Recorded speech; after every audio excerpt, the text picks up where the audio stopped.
आते हैं जब हमारे मुंह से निकल जाता है कि कब तक अब और मुझसे नहीं होगा, कब तक। बहुत बार हमारे मुंह से भी ऐसे शब्द निकल जाते हैं कि लगता है कि अब सब खत्म हो चुका है। लेकिन आज का ये जो वचन है ना, वो हमें सिखाता है कि जहां पर विश्वासी हार मानता है वहां से परमेश्वर काम शुरू करता है।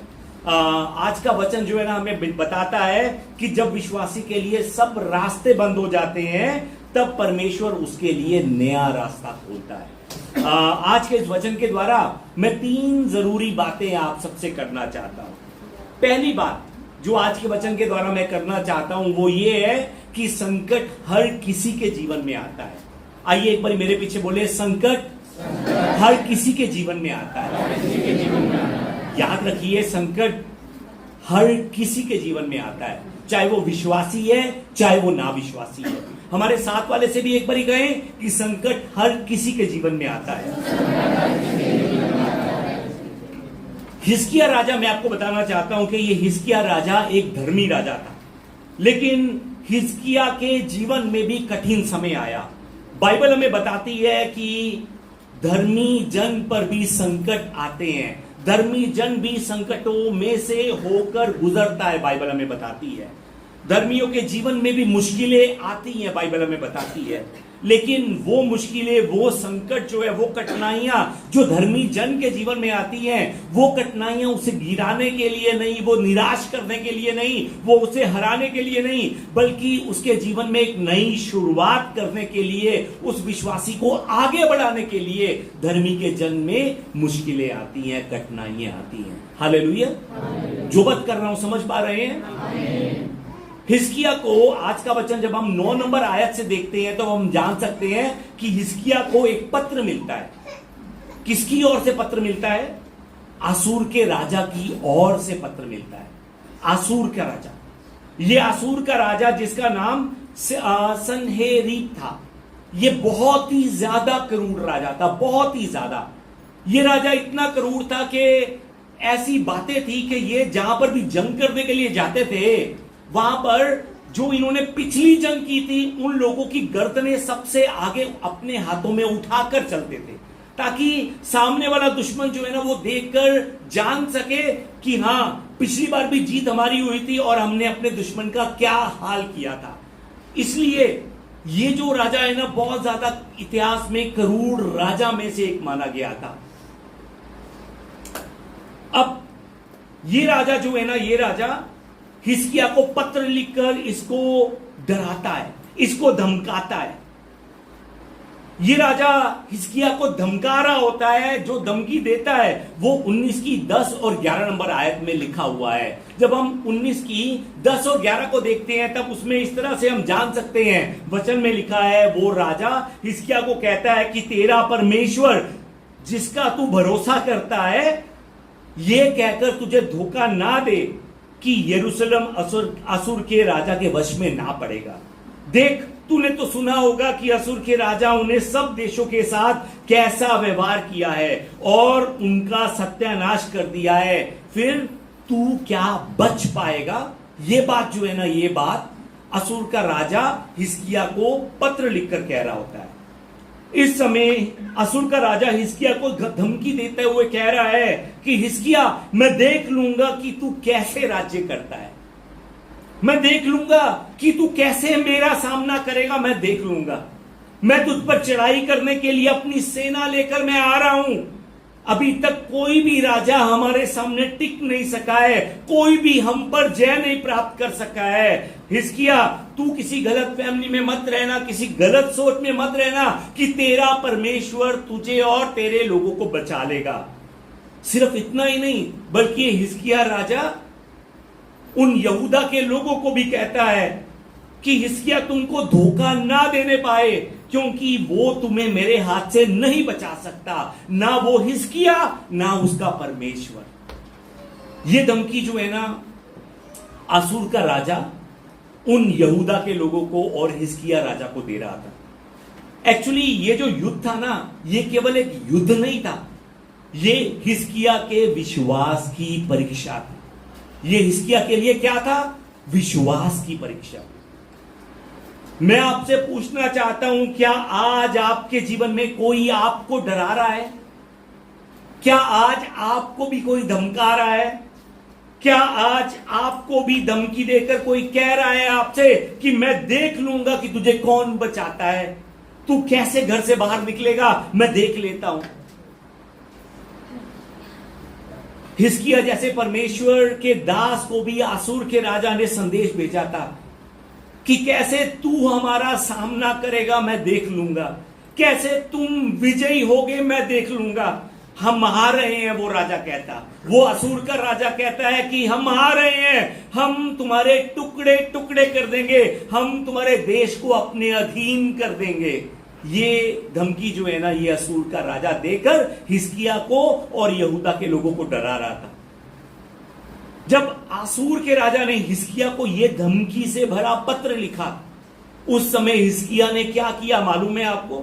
इस धमकी से भरे पत्र को पढ़ने के बाद हिजकिय्याह ने क्या किया?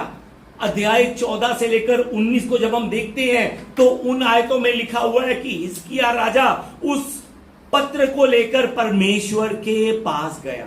किसके पास गया? परमेश्वर के पास। उस डर से भरे पत्र को, उस धमकी से भरे पत्र को लेकर वो परमेश्वर के पास गया और उसने परमेश्वर के भवन में जाकर वो पत्र परमेश्वर के सामने फैला दिया। आज वचन के द्वारा पहली बात मैंने आपसे की है कि संकट हर किसी के जीवन में आता है, और दूसरी बात मैं आपसे यह करना चाहता हूं कि समस्या में लोगों के पास नहीं, परमेश्वर के पास जाइए। हालेलुया। आइए एक बार मेरे पीछे बोले, समस्या में लोगों के पास नहीं, समस्या में लोगों के पास नहीं, परमेश्वर के पास जाइए। हालेलुया। सच में आज के वचन में जिस समय हिजकिय्याह राजा को यह पत्र मिला, उसने उस पत्र को लेकर परमेश्वर के भवन में जाकर परमेश्वर के सामने फैला दिया। क्या आपके जीवन में कोई विपत्ति है आज? क्या आप आज किसी बीमारी से जूझ रहे हैं? क्या आज किसी परेशानी में आप पड़े हुए हैं? क्या किसी खतरे का सामना आपको करना पड़ रहा है? क्या आपके जीवन में कोई आपको डरा रहा है? अगर आज आपके जीवन में अचानक से कोई विपत्ति आकर खड़ी हो गई है, तो उस विपत्ति में शांति पाने के लिए हिजकिय्याह राजा हमें याद दिलाता है कि आपको उस विपत्ति में शांति पाने के लिए उसके पास जाना है जो विपत्ति से भी बड़ा है। हालेलुया। हिजकिय्याह राजा इस विपत्ति में किसके पास गया है? परमेश्वर के पास। आसूर का राजा इस समय कह रहा है पत्री के द्वारा कि हे यहूदा के लोगों, हे हिजकिय्याह, तुम्हें कोई नहीं बचा सकता, तुम्हारे देश को कोई नहीं बचा सकता, तेरे परिवार को कोई नहीं बचा सकता, तेरे घर को कोई नहीं बचा सकता, तेरी पत्नी को, तेरे पति को, तेरे बच्चे को, तुझे और तुम्हें कोई नहीं बचा सकता। ये समय असूर का राजा हिजकिय्याह को परमेश्वर के जन को धमकी दे रहा है, यहूदा के लोगों को धमकी दे रहा है। आज यहूदा के लोगों की तरह, हिजकिय्याह राजा की तरह आपको भी कोई ऐसी धमकी दे रहा है? अगर आपको भी कोई ऐसी धमकी दे रहा है तो ध्यान से सुनिए। ऐसे समय में अपनी बुद्धि का सहारा मत लीजिए। ऐसे समय में इस सृष्टि को रचने वाले परमेश्वर के पास जाकर इस संकट में उस परमेश्वर से प्रार्थना कीजिए। याद रखिए कि आपकी सबसे बड़ी लड़ाई आपके घुटनों पर जीती जाती है। अगर लड़ाई जीतना चाहते हैं, घुटनों पर आ जाइए, क्योंकि जब तक आप घुटनों पर नहीं आएंगे तब तक लड़ाई ये आप नहीं जीत पाएंगे। जब हम परमेश्वर के सामने घुटनों पर झुकते हैं, उस समय सच में हम हार नहीं रहे होते, हम उस समय सही जगह से जंग की शुरुआत कर रहे होते हैं। जो इंसान घुटनों पर झुकता है, याद रखिए, वही इंसान जीवन में ऊंचा उठाया जा सकता है। जिसे घुटनों पर झुकना नहीं आता ना, वो कभी भी ऊंचा नहीं उठाया जा सकता। जब आप घुटनों पर झुकते हैं, मैं आपको बताना चाहता हूं, तब परमेश्वर मैदान में उतरकर आपकी जगह पर जंग लड़ता है। जब आप परमेश्वर पर भरोसा करके सिर्फ उसी पर अपनी आशा रखेंगे तो परमेश्वर आपकी भी मदद करेगा।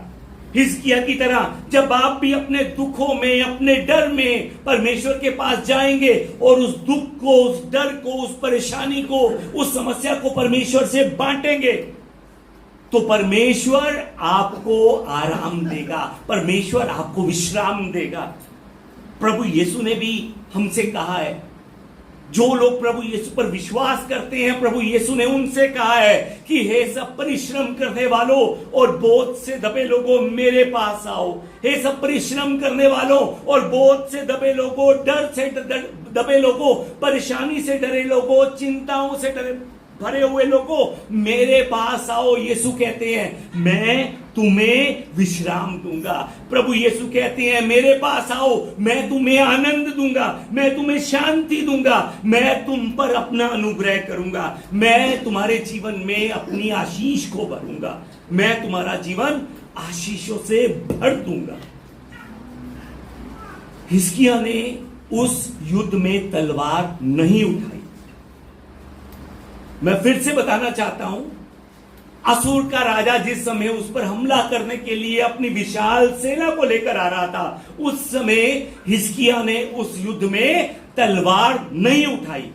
हिजकिय्याह ने उस समय क्या उठाया मालूम है? उस युद्ध में क्या उठाया मालूम है आपको? हिजकिय्याह ने उस समय विश्वास अपने हाथों में उठाया। हिजकिय्याह ने उस समय परमेश्वर का नाम अपने हाथों में उठाया और वो युद्ध परमेश्वर के हाथों में विश्वास के साथ सौंप दिया।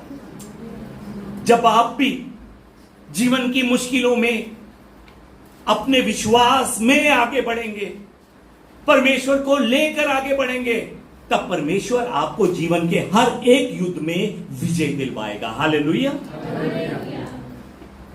हिजकिय्याह का ये मन देखकर परमेश्वर ने हिजकिय्याह से वादा किया।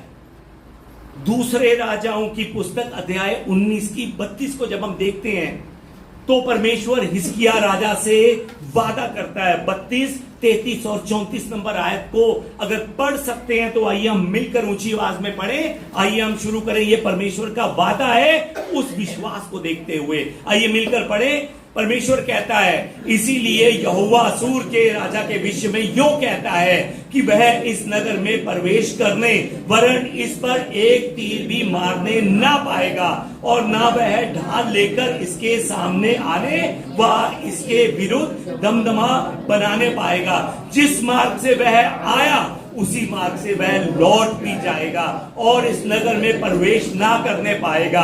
यहोवा की यही वाणी है और मैं अपने निमित्त और अपने दास दाऊद के निमित्त इस नगर की रक्षा कर कर इसे बचाऊंगा। आमीन। ये वादा परमेश्वर हिजकिय्याह से करता है।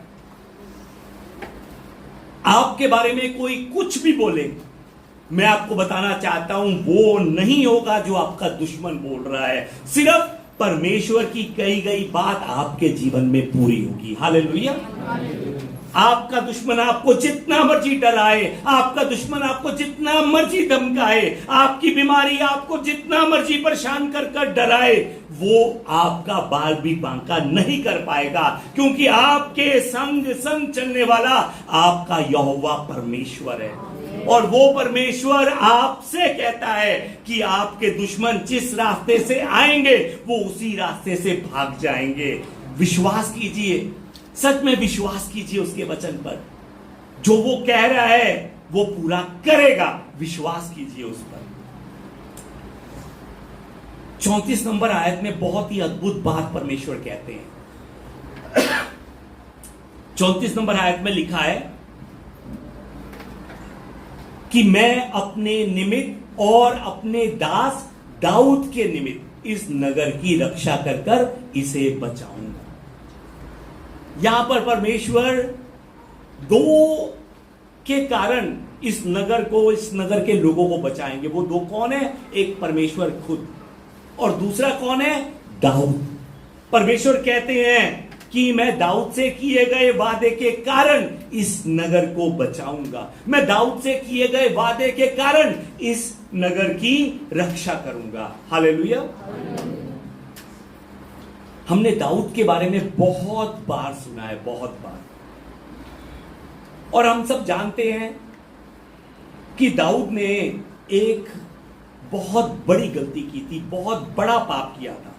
लेकिन वो गलती करने के बाद, वो पाप करने के बाद दाऊद ने उस गलती को स्वीकार किया, अपनी उसकी गई गलती को माना और उसने पश्चाताप किया। और उसके पश्चाताप करने के बाद मैं आपको यह भी बताना चाहता हूं कि जब दाऊद ने अपनी गलती को माना, स्वीकार किया, पश्चाताप किया, वो उस गलती को करने के बाद, उस पश्चाताप को करने के बाद वो फिर कभी दूसरी स्त्री के पास नहीं गया, उसने फिर कभी व्यभिचार का पाप नहीं किया।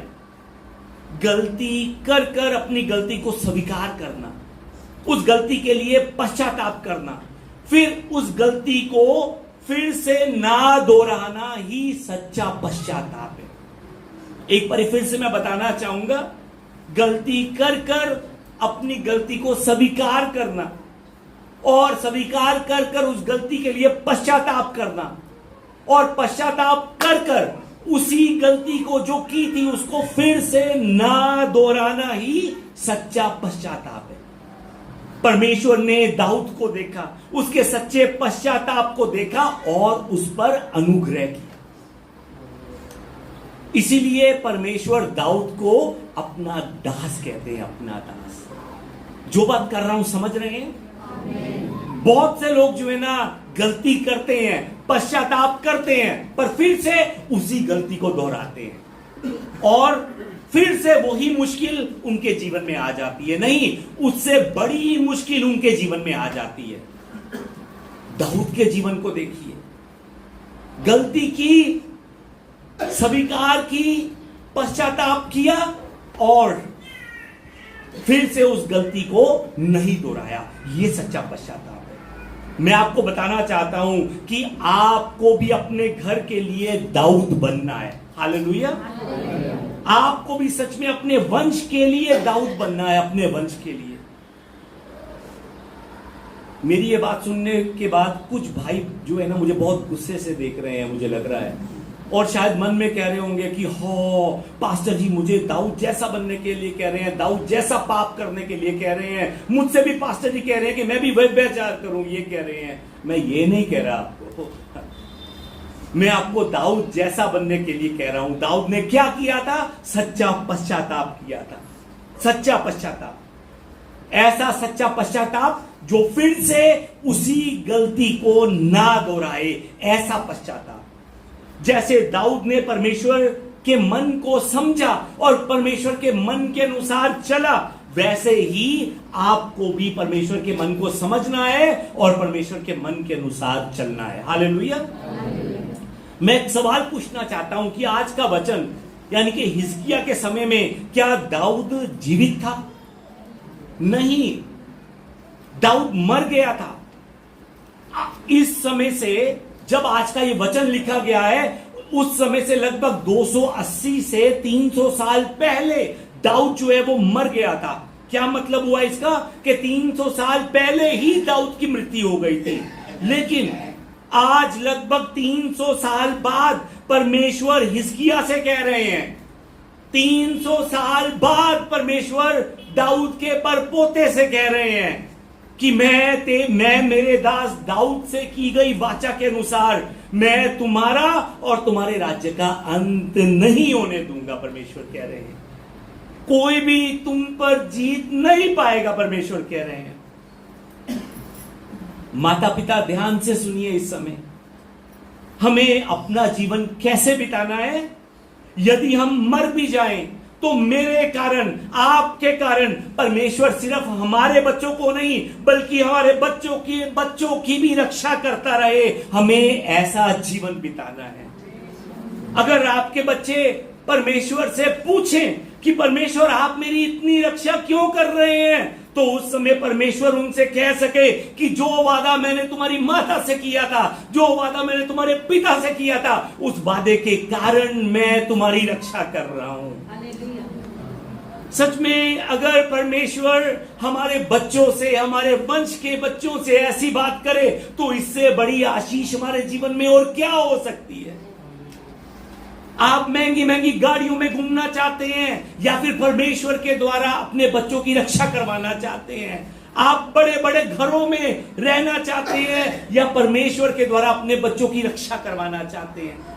मैं आपको बताना चाहता हूं, गाड़ियां खराब हो जाएंगी, घर एक दिन टूट जाएगा, उस घर को हम छोड़ जाएंगे, लेकिन अगर हम आज परमेश्वर में बने रहने की मेहनत करेंगे तो वो परमेश्वर सिर्फ हमारे बच्चों को नहीं, हमारे बच्चों के बच्चों को, उनके बच्चों को, उनके बच्चों को अपनी आशीषों से भर कर रखेगा, उनकी रक्षा करता रहेगा। हालेलुया।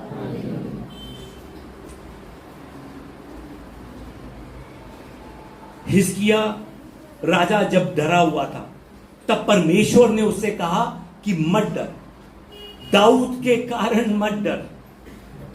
तेरा दुश्मन आगे तो बढ़ेगा, लेकिन जब वो तुझ पर हमला करने लगेगा, जब वो तुझ पर चढ़ाई करने लगेगा, जब वो तुझ पर तीर चलाने लगेगा, उस समय भी तू चिंता मत करना, क्योंकि जैसे वो आएगा वैसे ही वो लौट जाएगा। जिस रास्ते से वो आएगा उसी रास्ते से वो भाग जाएगा, परमेश्वर कहते हैं। हालेलुया।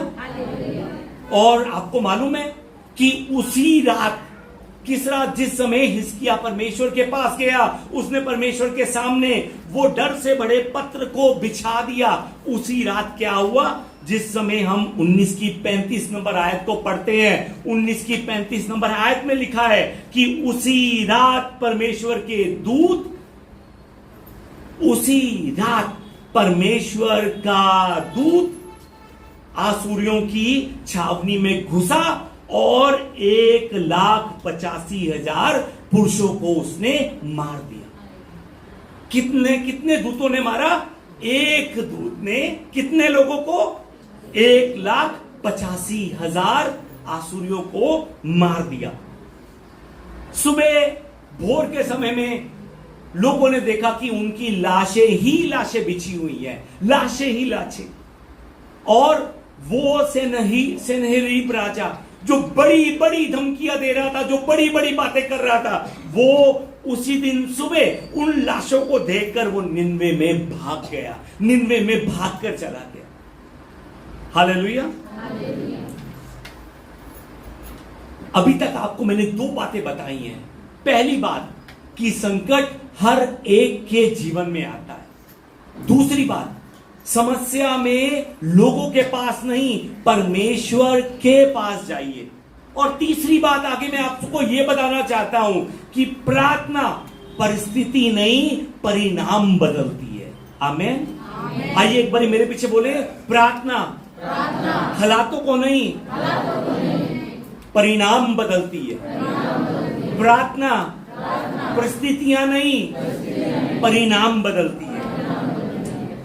हिजकिय्याह की परिस्थिति नहीं बदली, हिजकिय्याह की परिस्थिति वो ही थी, लेकिन उसकी प्रार्थना ने परिणाम बदल दिया। आसुर का राजा क्या कह रहा था कि मैं तुम्हारा नामो निशान मिटा दूंगा। वो धमकी दे रहा था, वो डरा रहा था, वो झूठ बोल बोलकर उन्हें डरा रहा था। आज शैतान भी ऐसा ही करता है। शैतान भी झूठ बोल बोलकर परमेश्वर के लोगों को डराता है। शैतान भी झूठ बोल बोलकर परमेश्वर के लोगों को धमकाता है। मैं आज एक बार फिर से आपसे पूछना चाहता हूं, क्या कोई आसुर का पुत्र आपके जीवन में आकर आपको भी डरा रहा है? आसुर का पुत्र का मतलब कोई बीमारी, कोई पारिवारिक समस्या, या कोई कर्ज की समस्या, या फिर कोई काम में बाधा, या फिर कहीं सेवा में बाधा। क्या कोई आसुर का पुत्र आपको भी आगे बढ़ने में रुकावट पैदा कर रहा है? क्या ये सब बातें, चाहे वो सेवा को है, चाहे वो काम को लेकर है, चाहे वो बीमारी की है, ये सब बातें क्या आपको दिन ब दिन डरा रही हैं? अगर हां, तो आज का वचन याद रखिए। आज का वचन परमेश्वर हिजकिय्याह के दुश्मनों से कहता है, क्या तुम मेरी प्रजा को धमकाओगे? परमेश्वर हिजकिय्याह के दुश्मन से कहता है, क्या तुम मेरे चुने हुए राजा को तुम धमकाओगे? इनकी रक्षा करने वाला परमेश्वर है या नहीं, ऐसी बातें तुम करोगे? तुम दुश्मनों ध्यान से सुनो, मैं तुम्हारा अंत कर दूंगा, परमेश्वर कहता है। परमेश्वर का यह करने का कारण क्या था? प्रार्थना। प्रार्थना, दाऊद के द्वारा की गई प्रार्थना और उसके पर पोते हिजकिय्याह के द्वारा की गई प्रार्थना। मैं आपको बताना चाहता हूं, जिस समय आप भी प्रार्थना करेंगे, सच्चे मन से प्रार्थना करेंगे, सच्चे पश्चाताप से प्रार्थना करेंगे, उस प्रार्थना का उत्तर आपको भी मिलेगा। जब आप घुटनों पे बैठकर सिर्फ और सिर्फ परमेश्वर का सहारा लेंगे तो परमेश्वर आपको भी उत्तर देगा। दाऊद के द्वारा परमेश्वर में बने रहने की मेहनत उसके वंश में अद्भुत तोहफा लेकर आई, और उसके बाद विपत्ति के समय में हिजकिय्याह की गई प्रार्थना, शत्रुओं का उस प्रार्थना ने नामो निशान मिटा दिया। आज अगर आपको कोई डरा रहा है, कोई आपको धमका रहा है, तो परमेश्वर के सामने आकर खुलकर प्रार्थना कीजिए, घुटनों टेक कर प्रार्थना कीजिए, विश्वास के साथ प्रार्थना कीजिए। जब आप प्रार्थना करेंगे तो परमेश्वर उसे देख लेंगे। जब आप प्रार्थना करेंगे तो परमेश्वर आपकी जगह पर खड़े होकर आपके परिवार की रक्षा करेंगे। परमेश्वर ने हिजकिय्याह के समय में अपने एक दूत को भेजा था, और उस एक दूत ने कितने लोगों को मारा? 1,85,000 लोगों को। अब मैं आपसे एक सवाल पूछना चाहता हूं, परमेश्वर मेरी और आपकी रक्षा करने के लिए कितने दूत भेजेगा? मालूम है आपको? कितने दूत भेजेगा? हिजकिय्याह की रक्षा करने के लिए उसने एक दूत भेजा, उस एक दूत ने 1,85,000 को मार दिया। हमारी रक्षा करने के लिए परमेश्वर कितने दूतों को भेजेगा? एक बारी कोई भजन संहिता अध्याय 91 को खोल सकता है?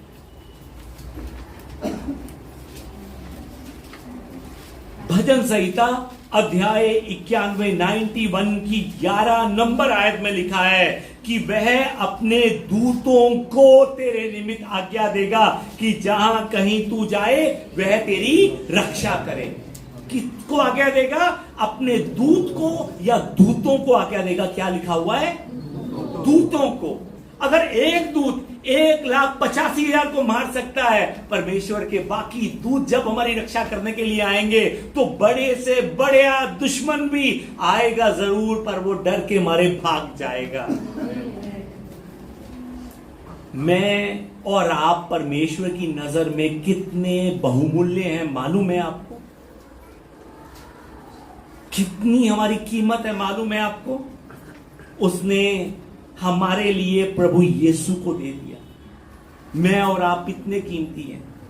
उसने यीशु मसीह को इसलिए दिया ताकि यीशु खुद क्रूस पर चढ़कर अपना लहू बहाकर अपना प्राण देकर हमारे पापों की कीमत को चुका सके। आप और मैं यीशु के लहू के द्वारा खरीदे गए हैं, ये हमारी कीमत है। आइए हमारे साथ वाले से कहें कि मैं और आप यीशु के लहू के द्वारा खरीदे गए हैं। सच में हमारी कीमत क्या है? यीशु का लहू मेरी कीमत है, आपकी कीमत है। मैं और आप यीशु के लहू के द्वारा खरीदे गए हैं, उसके लहू के द्वारा हम छुड़ाए गए हैं। अगर फिर भी इतना सब कुछ जानने के बाद अगर फिर भी हम खुद शैतान के हाथों में जाकर पड़ जाएंगे तो परमेश्वर भी कुछ नहीं करेगा। एक होता है कि शैतान आकर धमकाता है, और एक है कि हम खुद शैतान के पास जाते हैं कि आ गया हूं मैं, मुझसे गालियां बुलवानी है, मेरे मुंह से गालियां निकलवा, मैं आ गया हूं। तूने किसी को मरवाना है मेरे हाथ से, मैं थप्पड़ मारने के लिए तैयार हूं, मुक्का मारने के लिए तैयार हूं। शैतान में आ गया हूं, मुझे इस्तेमाल कर। तू चाहता है कि आज मैं किसी के बारे में अशुद्ध बातें करूं, मैं आ गया हूं। तू चाहता है कि आज भी मैं लड़ूं, आज भी मैं झगड़ा करूं, मैं आ गया हूं। तू चाहता है कि आज भी मैं कुड़कुड़ाऊं, मैं आ गया हूं। सच में मैं आपको बताना चाहता हूं कि हम परमेश्वर की नजर में बहुत कीमती हैं, पर अगर फिर भी हम जानबूझकर शैतान के हाथों में जाकर पड़ेंगे तो परमेश्वर भी कुछ नहीं करेगा।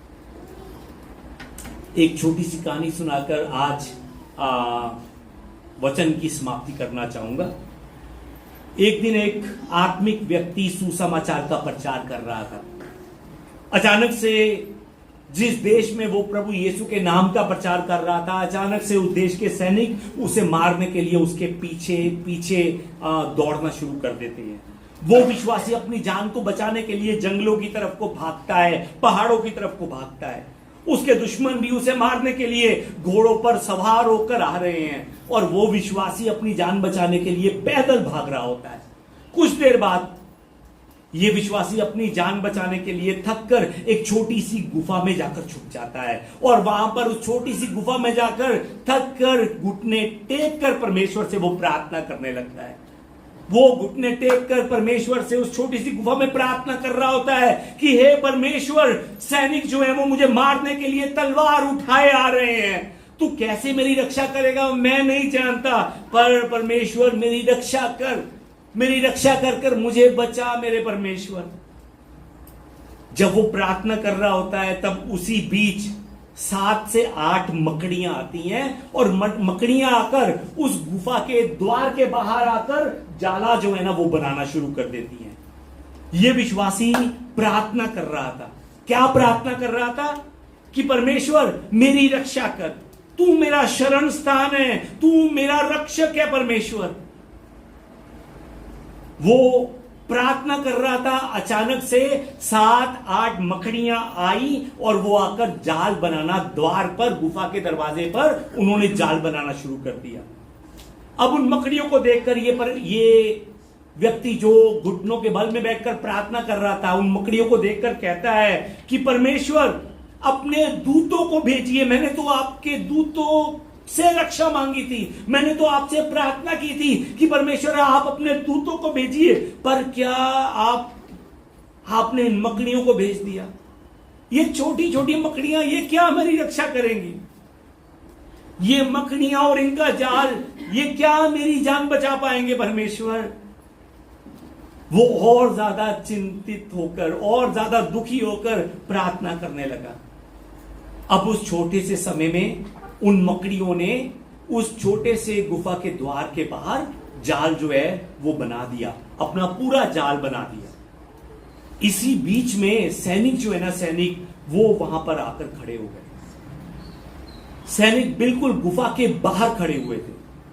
वो विश्वासी उन सैनिकों की आवाजें सुनकर और डर गया और उसने इस बार अपने मन में कहा कि परमेश्वर वो बिल्कुल गुफा के बाहर आकर रुक चुके हैं, जल्दी से अपने स्वर्गदूतों को भेजिए ताकि वो मेरी रक्षा कर पाए, नहीं तो ये सैनिक मुझे मार देंगे परमेश्वर, ये मुझे मार देंगे, मुझे खत्म कर देंगे परमेश्वर। अब उसी बीच में एक सैनिक आता है और गुफा के द्वार पर बना हुआ उस मकड़ी का जाल जो है ना उसको अपने हाथ से काटना शुरू कर देता है। अब एक सैनिक जब उस गुफा के द्वार से मकड़ी के जाल को काट रहा था, उस समय उन सैनिकों का सेनापति पीछे से आकर जोर से उसको थप्पड़ मारता है, टक कैसे करता हुआ। उसे कहता है कि बेवकूफ मूर्ख इंसान, तुझे ये मकड़ी का जाल दिखाई नहीं दे रहा? वो इंसान इस मकड़ी के जाल को पार कर कर कैसे अंदर जाएगा? थोड़ी अपनी बुद्धि का भी सहारा ले, कभी अपने दिमाग को भी इस्तेमाल किया कर। चलो हम आगे चलते हैं, कहीं पर वो बहुत दूर ना निकल जाए। और वो लोग घोड़े पर सवार होकर उसे ढूंढने के लिए और आगे निकल गए। अब अंदर घुटने टेक कर वो इंसान जो प्रार्थना कर रहा था, वो विश्वासी आनंद से भर जाता है और वो परमेश्वर से कहता है कि परमेश्वर आप सच में धन्य हैं, परमेश्वर आप बहुत ज्यादा महान हैं। सच में परमेश्वर, अगर आप चाहें, अगर आप मेरी रक्षा करना चाहें तो मेरे लिए छोटी सी मकड़ी और उसका जाल ही काफी है। याद रखिए कि आपकी समस्याएं चाहे जितनी मर्जी बड़ी क्यों ना हो, परमेश्वर एक छोटे से मकड़ी के जाल के द्वारा भी आपकी रक्षा कर सकता है। इस संसार में जो आपको डराते और धमकाते हैं उनसे मत डरिए, क्योंकि जो आप में है वो बहुत बलवान है। जो आपके साथ में है वो बहुत ज्यादा सामर्थी है। उस सत्य पर विश्वास कर कर अपनी समस्या यीशु मसीह को सौंप दीजिए। उससे हर रोज जाकर प्रार्थना कीजिए, क्योंकि वो आपके लिए काफी है। यीशु नाम आपके लिए काफी है। आज आपकी लड़ाई चाहे जैसी भी हो, चाहे परिवार की लड़ाई हो, चाहे आपकी सेहत से आज आपकी लड़ाई चल रही हो, चाहे आपके भविष्य को लेकर, चाहे आपकी सेवा में लड़ाई कैसी भी हो, हमेशा एक बात को याद रखिए कि सबसे बड़ी लड़ाई घुटनों पर जीती जाती है। आइए एक बार मेरे पीछे बोले, सबसे बड़ी लड़ाई घुटनों पर जीती जाती है। सच में जब हमें सब कुछ खत्म हुआ लगता है, जब हम सब कुछ खत्म हुआ सोचकर अपने घुटनों पर आते हैं, तब परमेश्वर मैदान में उतर कर काम करना शुरू करता है। हालेलुया। आइए इस समय हम अपने अपने हाथों को जोड़ें और अपनी आंखों को बंद कर कर मेरे पीछे पीछे परमेश्वर से प्रार्थना करें। हे परमेश्वर, हमें सिखा कि हम अपनी लड़ाइयां अपने बल से नहीं बल्कि प्रार्थना से जीते। प्रभु हमें घुटनों के बल झुकना सिखा। हमें सिखा कि हम हर हालातों में घुटनों पर आए और आप पर भरोसा रखें। ये सब प्रार्थना मैं हमारे जीवित प्रभु यीशु मसीह के नाम से करता हूं। आमीन, आमीन। आइए मिलकर इस समय हम परमेश्वर की महिमा का एक गीत गाते हुए हम आगे चलते हैं और विश्वास कीजिए कि आज का ये वचन सच में परमेश्वर ने सिर्फ मेरे लिए नहीं, हम सबके लिए दिया है। आज 3 बातों को याद रखिए कि संकट हर एक के जीवन में आता है। दूसरी बात, समस्या में लोगों के पास नहीं, परमेश्वर के पास जाइए। तीसरी बात, आपकी प्रार्थनाएं आपकी परिस्थितियों को नहीं, आपकी प्रार्थनाएं परिणाम को बदलती है। और जब जब आप घुटनों के बल होते हैं, तब तब परमेश्वर मैदान पर उतरकर आपकी जगह पर खड़ा होकर कार्य करता है। हालेलुया। इसलिए परमेश्वर आज कहता है कि आपको डरने की जरूरत नहीं है। आपको डरने की जरूरत नहीं है। आपको डरने की जरूरत नहीं है, क्योंकि परमेश्वर कहता है कि वो आपके साथ है, वो मेरे साथ है, वो हमारे साथ है। तो आइए इस समय हम भी अपने विश्वास में खड़े होकर परमेश्वर से कहें कि परमेश्वर मैं नहीं डरूंगा। आइए मेरे पीछे बोले, मैं नहीं डरूंगा, मैं नहीं डरूंगा, मैं नहीं डरूंगा, क्योंकि तू मेरे साथ है। क्यों